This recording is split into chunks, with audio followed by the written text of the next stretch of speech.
Ode to Robert Burns. January 25th, 1759.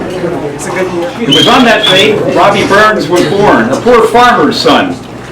Tonight, with mirth and joy, we celebrate and remember Scotland's greatest poet, bar none. Growing up, Robbie worked hard on his father's farm. With no formal education, he was schooled mostly at home. At 15, he fell for Nellie Kilpatrick, her beauty and charm inspiring "Oh, Once I Loved a Bonny Lass," his very first poem. Robbie pursued poetry and love, both with great zeal, for there were many young lassies he admired. To the belles of Mauchline he had great appeal. Indeed, there were 14 children he sired. Even more prolific in his poetry and song, he wrote over 400 poems in his 37 years. With a life cut short by illness gone terribly wrong, the shock of his death left Scotland in tears. Robbie was lauded and proclaimed Scotland's bard, for he wrote of simple things with meaning deep, and of love of a woman, and of life that was hard.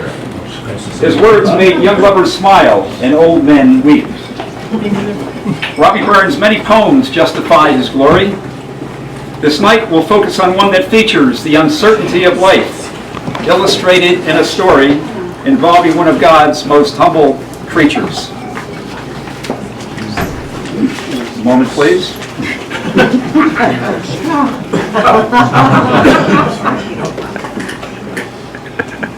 A little mouse. On turning her up in her nest, November 1785. Wee slicket, cowering, timorous beastie. Oh, what a panic's in thy breasty. Thou needna start away so hasty with bicker and brattle. I would be laith to run and chase thee with murdering tattle.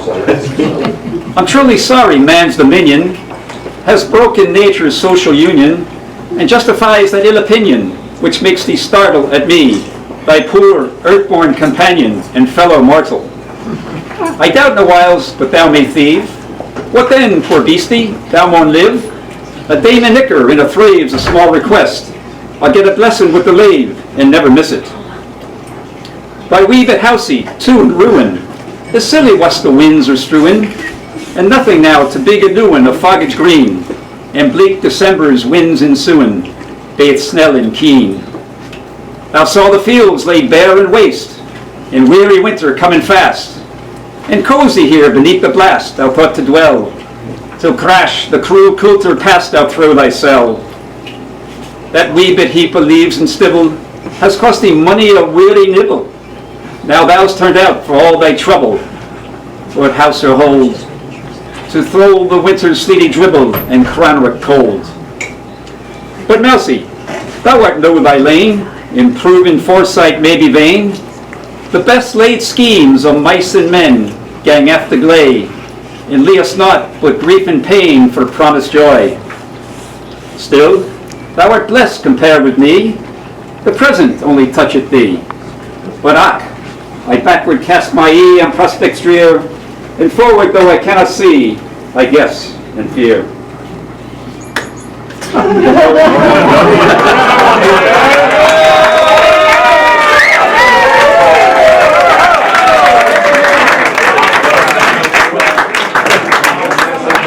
So in concluding these words of Burns' verse, let us note that his poems, whether lengthy or terse, offer views of life in ways not often seen by those whose senses were not quite as keen.